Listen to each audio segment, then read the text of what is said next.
There is a relationship that felt like the most intense, most consuming, most real thing you have ever experienced. Everything moved fast. The attention was overwhelming. The affection was constant. They made you feel like the only person in the world. And then something shifted, and what had felt like love began to feel like a cage you had walked into willingly, smiling, because someone had filled it with flowers before you arrived. If you have experienced this, or if you are in the middle of it right now, and something feels wrong but you cannot explain what, this video is going to give you the scientific explanation for why it happened, not make you feel foolish, but to show you that what your brain went through was not a failure of judgment. It was a failure of information, because your brain was doing exactly what it was designed to do. And someone knew how to exploit that design. This is the neuroscience and psychology of love bombing. And why your brain genuinely tell the difference between this and real love. What is love bombing? The term was first used in psychological literature to describe a manipulation tactic in which one person overwhelms another with excessive affection, attention, flattery, and devotion. Particularly in the early stages of a relationship, it was initially studied in the context of cult recruitment. But research published across 2022, 2023, and 2024 has now firmly established love bombing as a widespread pattern in romantic relationships, particularly among individuals with narcissistic traits. Research by Barry in 2024, studying love bombing among young adults, found that it functions as a gateway behavior, the opening strategy in a broader pattern of emotional control. Psychologist Elena Tiani describes it precisely. Initially, you might feel safe, secure, and swept off your feet because grand gestures are a self-esteem boost and make you feel important and desired. But the love bomber's goal is not just to seek love. It is to gain control over someone else. But here is what makes love bombing so devastating and so difficult to identify in the moment. It does not feel like control. It does not feel like manipulation. It feels like love. And the reason it feels like love is not because you are naive or desperate or lacking in intelligence. It is because, at the neurological level, love bombing and genuine love produce nearly identical responses in the human brain. To understand why, we need to understand what happens in your brain when you fall in love. And it begins with a chemical. Dopamine is your brain's primary reward chemical. It is released when something good happens, when you eat something delicious, when you achieve something meaningful, when something pleasurable occurs. It is the chemical of anticipation and reward. And it is deeply, powerfully addictive. Research using functional MRI brain imaging, published in the Journal of Neuroscience, found that looking at pictures of a romantic partner activates the same neural circuits as cocaine, the same reward pathways, the same dopaminergic response in the ventral tegmental area and the nucleus accumbens, the brain's reward and pleasure centers. The researchers described it as your partner, literally becoming your drug of choice. Now consider what love bombing does to this system. In a typical developing relationship, dopamine is released gradually as trust builds, as you learn more about the person, as intimacy deepens over time. The reward is proportional to the genuine connection being formed. The brain receives information slowly and processes it accurately. Love bombing floods this system all at once. The constant attention, the overwhelming affection, the grand gestures, the declarations of deep connection within days or weeks. Each one triggers a dopamine release, not once, repeatedly, in rapid succession. The brain is receiving a dopamine flood that, under normal circumstances, would take months or years of genuine relationship development to accumulate. And a brain being flooded with dopamine is not a brain that is thinking clearly. It is a brain that is pursuing more of whatever is causing this feeling, more of whoever is providing it. This is not a character flaw. This is neurochemistry. The second chemical operating in this process is oxytocin. And oxytocin is arguably even more powerful than dopamine in this context because of what it specifically does. Oxytocin is called the bonding chemical. It is released during physical touch, during eye contact, during moments of emotional intimacy and vulnerability. It is the chemical responsible for the feeling of attachment, the sense of deep connection to another person that makes them feel irreplaceable, essential, uniquely important to you. Research published in the Journal of Comparative Psychology found that oxytocin and its close partner vasopressin are the primary hormonal drivers of human attachment behavior. They are the chemicals that make you feel bonded to someone, that create the specific feeling of this person is mine and I am theirs. Love bombing deliberately and systematically activates oxytocin release. The constant physical closeness, the sustained eye contact, the deeply personal conversations that happen far too early, the manufactured vulnerability and emotional intensity. All of these are oxytocin triggers. And the love bomber, whether consciously or through learned instinct, deploys them relentlessly. What this means is that the bonding process, the deep neurological process of attachment that normally develops over months of genuine shared experience, is being artificially accelerated. Your brain is forming an attachment bond not because genuine trust and compatibility have been established over time, but because the chemical triggers of bonding have been activated repeatedly and intensely. The bond feels real because neurologically it is real. The chemicals are genuine. The attachment is genuine. What is not genuine is the foundation it was built on. Here is where the neuroscience becomes most important to understand and most disturbing. Research by neuroscientist Helen Fisher and her colleagues using fMRI imaging during romantic engagement found that when a person is in the early stages of intense romantic feeling, the stage that love bombing deliberately creates and maintains, the prefrontal cortex shows significantly reduced activity.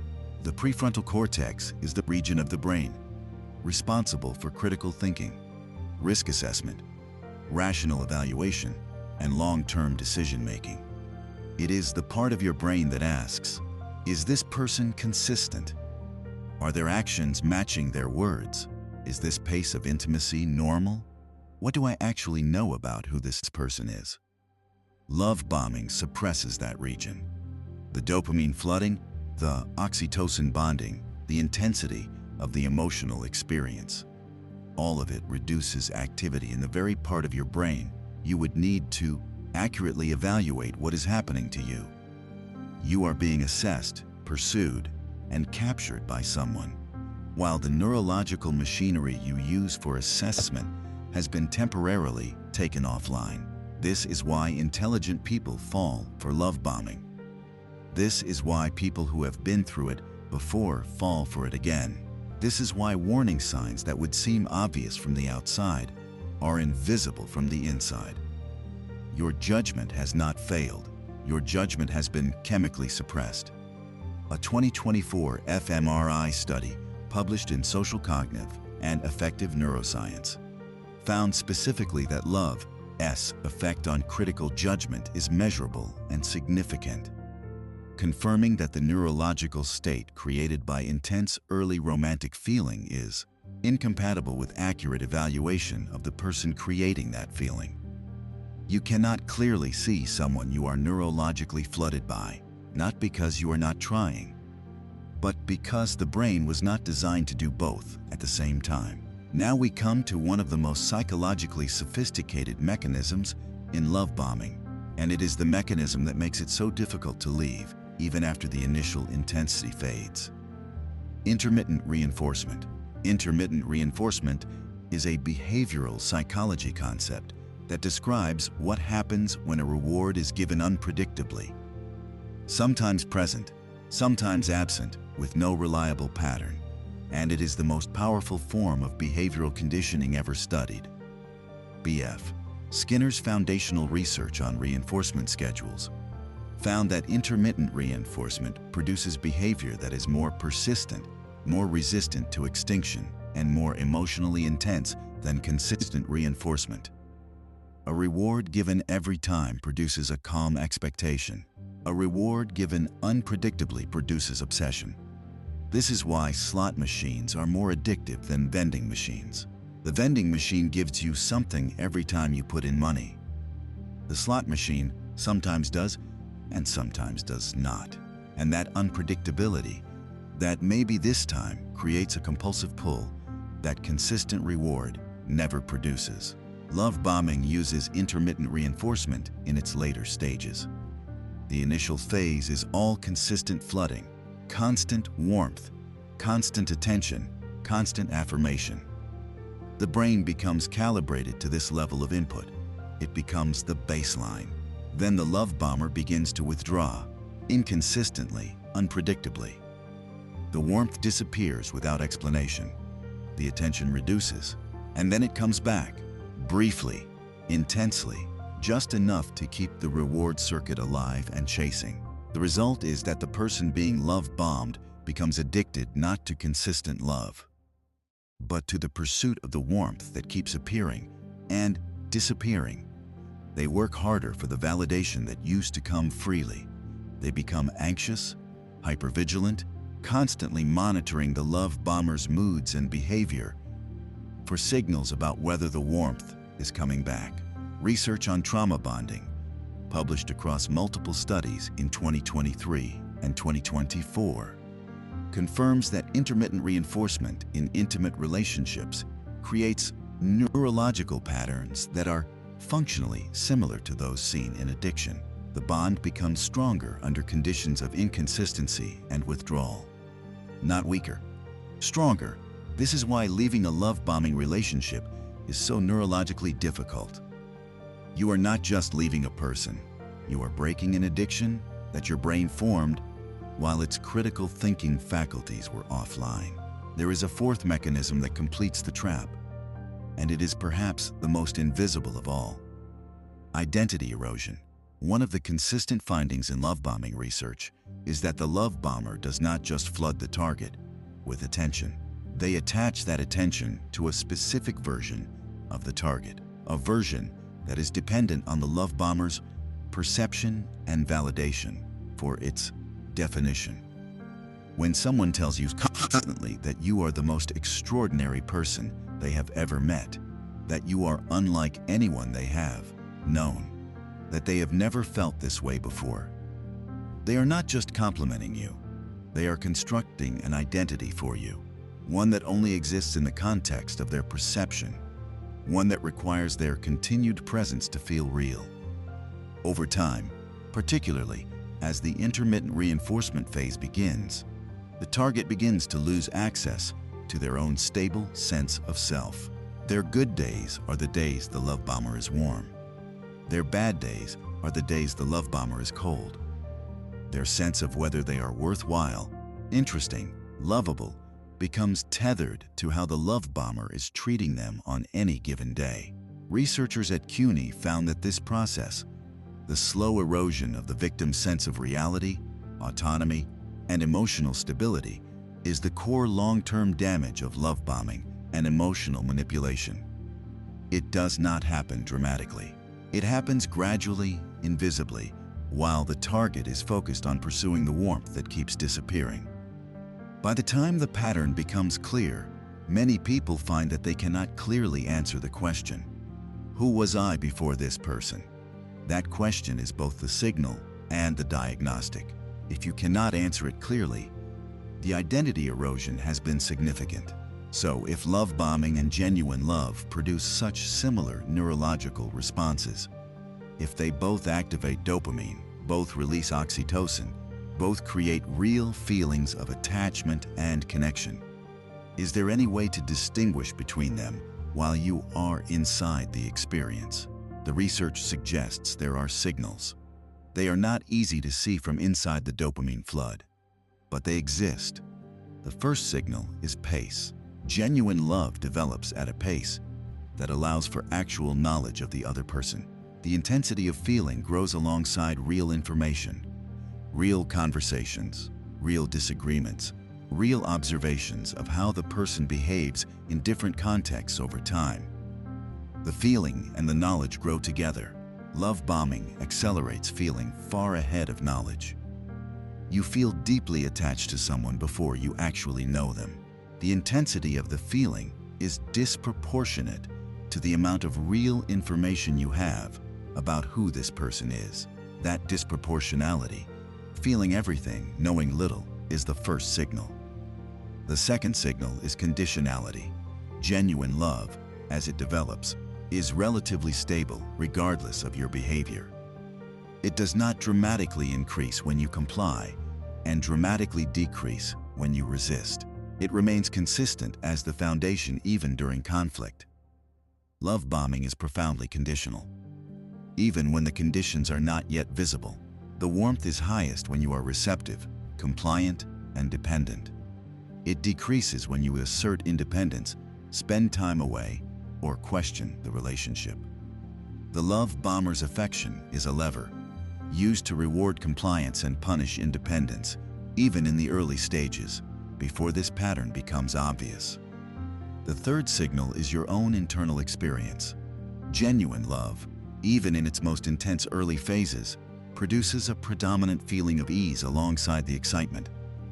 A sense of being safe enough to be yourself. A sense that you do not need to manage the other person's perception of you constantly. Love bombing produces an undercurrent of anxiety alongside the warmth. A subtle hypervigilance, a sense that you need to maintain something, that the warmth is contingent on you being a certain way. That undercurrent of anxiety, present even during the most intense periods of affection, is your nervous system registering something your conscious mind cannot yet name. Researchers have confirmed that love bombing activates the body's stress response systems, even while it is simultaneously triggering reward circuits. Cortisol, the stress hormone, is elevated in people experiencing love bombing even during the warm phases. Your body knows something is not right before your mind has the language for it. One of the most painful aspects of recovering from love bombing is the experience of cognitive dissonance. Cognitive dissonance is the psychological discomfort that arises when you hold two contradictory beliefs simultaneously. In the context of love bombing, the dissonance sounds like this. This person made me feel more love than I have ever felt, and this person has caused me more pain than I have ever felt. Both of these are true, and the brain cannot hold them simultaneously without significant distress. The natural resolution to this dissonance, the one the brain reaches for automatically, is to minimize one side. Either minimize the love, tell yourself it was never real, you were foolish, the whole thing was fake, or minimize the pain. Tell yourself the good moments were worth it. Maybe you did something to cause the shift. Maybe the love is still there if you try harder. Neither resolution is accurate. Both the love and the pain were real. The love was a real neurological experience built on manufactured conditions. The pain is the cost of a bond being formed without an adequate foundation. Holding both of those truths simultaneously, without minimizing either, is one of the hardest things the recovering brain has to do. Research on recovery from trauma-bonded relationships consistently finds that the most important step is not forgetting the good feelings. It is understanding what produced them. Because understanding the mechanism, understanding that your brain was responding to genuine chemical signals that were being deliberately triggered, removes the self-blame without removing the learning. You were not foolish, you were human, and someone used your humanity against you. Here is what the research tells us about what genuine love actually looks like at the neurological level, so that the contrast is clear. Genuine love, studied through the work of researchers Acevedo and Aaron using long-term fMRI data, activates the same reward pathways as early romantic love, the dopamine circuits, the attachment chemicals, but with one critical difference. In long-term genuine love, The activity in the brain's stress and anxiety regions decreases over time rather than increasing. Genuine love, as it develops, makes the nervous system calmer, more regulated, more secure. The excitement remains, but the anxiety reduces. The attachment deepens, but the hypervigilance decreases. You feel more yourself over time, not less. More certain of who you are in the relationship, not more dependent on the other person's mood to tell you. Love bombing produces the opposite trajectory.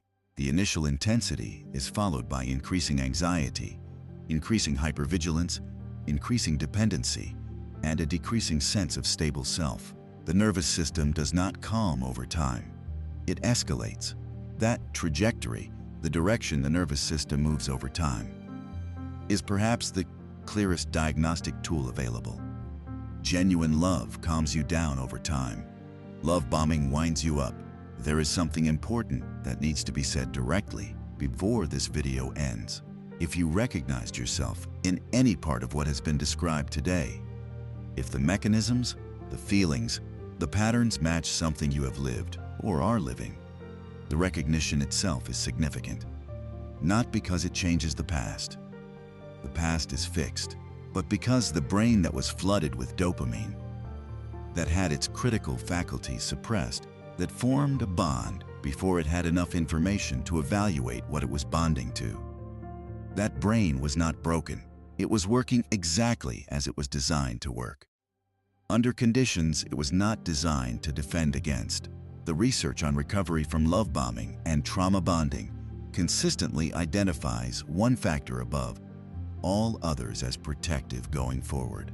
Not cynicism, not the decision never to trust again, not the building of emotional walls, but the development of what researchers call interoceptive awareness. The ability to notice and trust your own internal signals, the anxiety that was present even during the warm phases, the hypervigilance your nervous system was already registering, the undercurrent that something was conditional about the warmth. Your body knew. Before your mind had the language, before the pattern was visible, your nervous system was already keeping score. Learning to hear that signal, to trust it before the conscious mind has built its case, is the most powerful protection available. Not because it will prevent you from ever feeling deeply, but because it will help you feel deeply in the direction of things that are actually safe to feel deeply about. Your brain cannot always tell the difference between love bombing and genuine love. But your body has been trying to tell you the whole time. If this video was helpful, kindly subscribe to the channel for more videos like this and share this video to a friend. Stay curious, stay honest, especially about what your own nervous system is telling you. And as always, that is just how we are wired.